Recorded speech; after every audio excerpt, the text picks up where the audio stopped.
What's up, everyone? Back for another beer review, and today I'll be reviewing yet another beer from the HOMES Brewery, and they're out of Ann Arbor, Michigan, and this is their SLITHER. So they're calling this a triple IPA that comes in at 10.4% alcohol by volume. No IBUs listed in time of review. This can is approximately 3 weeks old. And I want to give a huge thanks and shout out to a good friend of mine, a viewer of the channel, Jeff, aka NoJinx, for hooking me up with this one. Post a link in the description box to the beer mail unboxing video I did of all the goodies that Jeff sent my way. He sent me 2 beers from HOMES. I already reviewed their SLITHER, and now I'm getting into this one. And I'm pretty pumped up for this one. It's a triple IPA, and I think I've finally come around on triple IPAs over the last couple months. You know, going back 6 months to a year, I'd always say triple IPAs are one of my favorite styles, blah, blah, blah. And then by the end of the review, I'd be like, man, this is delicious beer. Listen, when it comes to triple IPA, and I'm reviewing it from one of the more hyped and just more, I guess, breweries that I enjoy, like Other Half and Trillium and places like that. I just like them. I do. They're actually quite delicious more often than not. And even though they're 10 to 11%, I just have to understand that that's going to be maybe my only beer I drink that day, maybe one of 2. So it's all right now. I like triple IPAs, and I'm okay with saying that. So anyway, this sounds pretty good. They are brewing this with Amarillo and then double dry hopping this one with Simcoe, Cascade, and Galaxy, which is the same double dry hop they used on the last beer I reviewed, the SLITHER, the sour IPA. So be interesting to see how this one differs from that, just from the hop aspect, because in that beer, didn't get a ton of, I got hop forward characteristics, but that's more of a sour beer, sour IPA. This one's a straight triple IPA. So yeah, I guess we'll see.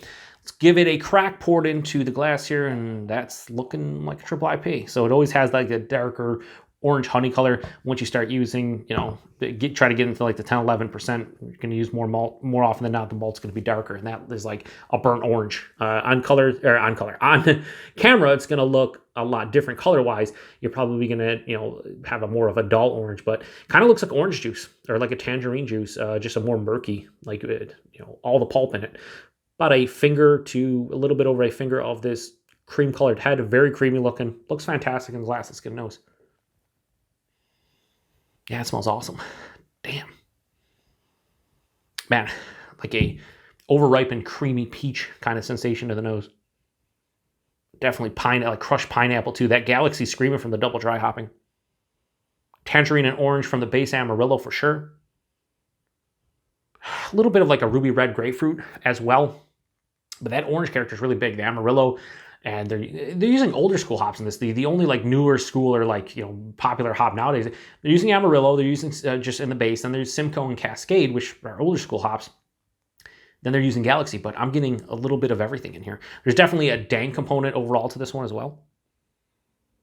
It doesn't smell like it's going to be overly boozy, but it smells really boisterous and just like bombastic. Shout out to Paul over at PA Brew News. It smells very bold and inviting in the nose.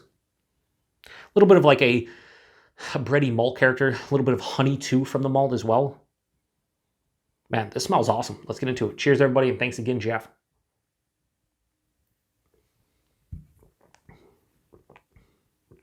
And it's quite delicious. Ooh. Definitely tell it's a bigger beer. It's not super boozy, but it's definitely boozy.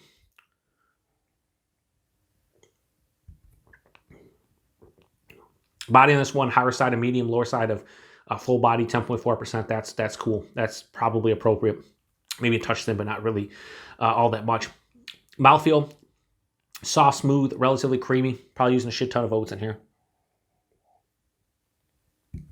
Flaked wheat, whatever the case may be.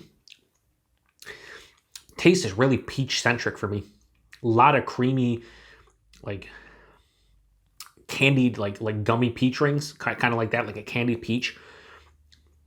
A little bit of that crushed pineapple, and then like halfway, so that's all up front is like that candied peach, the peach gummy ring, and like the candied crushed pineapple. Pass through the palate though, a zesty like grapefruit, orange, tangerine, citrus rind comes to the forefront. Like zesty peels into the pith, just like the rind part of it, so it's not the super juicy sweet part of those fruits. Finishes semi-dry, a decent residual sweetness to it. Not really bitter, low bitterness on this one, which triple IPAs, more often than not, you're not hit with a big bitterness. I would guess this is probably like 9 to 10% if I did this blind. It's definitely big. There's a little bit of like a resinous pine, just resinous hop character in general, like kind of the back of the throat. feel by the time I'm done drinking this, it'll probably build a little bit.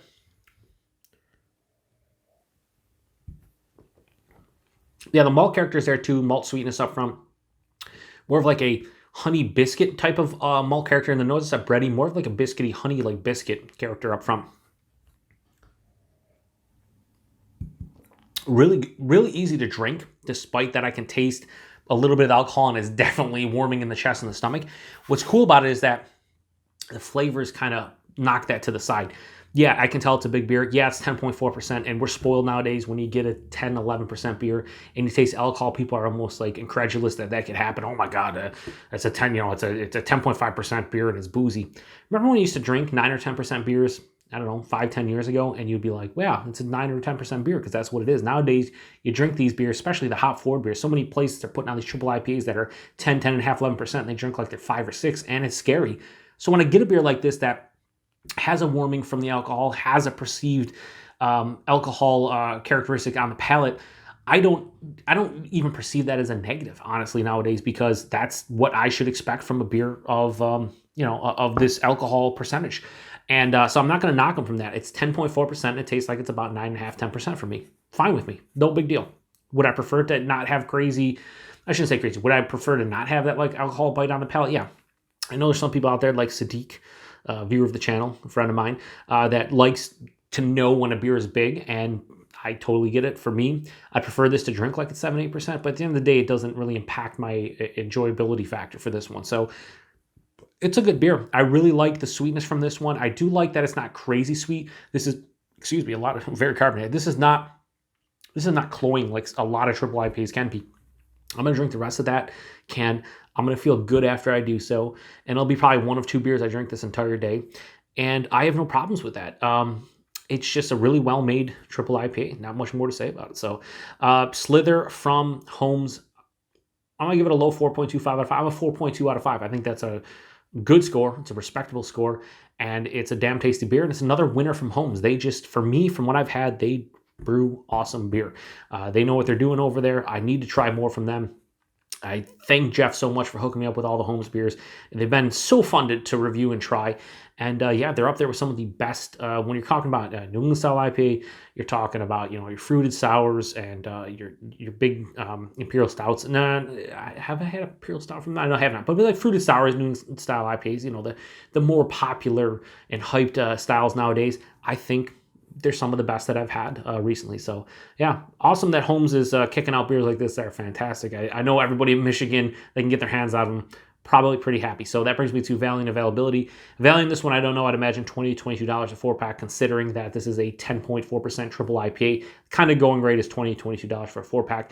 And availability, I think they're brewery only, but I will leave this in the hands of Jeff, who can tell me. But I'm pretty sure that's I'm close. I'm close to being correct, but we'll see, I guess. Anyway, thanks again, Jeff, for Slither from HOMES. If anyone out there has had this beer, let me know what you think about it. I'm always curious. And I don't say that just to say that in reviews, because I say it a lot, like, oh, if you had this beer. I'm serious. If you've had this beer and you're watching this review and you made it this far and you're not going to comment, then that's kind of a bummer, because I want to hear from you guys. I want to hear what you think about a beer like this if you've had it. That's the whole point of doing beer reviews and like interacting with people online. Like, I'm curious to know what you think about it. I know Jeff really liked this one. I think he gave it like a 4.5 or definitely at least a 4.25. I remember him saying it was quite boozy, and I kind of see where he's coming from now in reviewing it. And I know he enjoyed this one. So if anyone out there has had this one, definitely let me know what you think about it. For real, I'd appreciate it. So yeah, thanks again to everybody stopping by for another beer review. Thanks again to Jeff for hooking me up with this one, and till the next one. Cheers.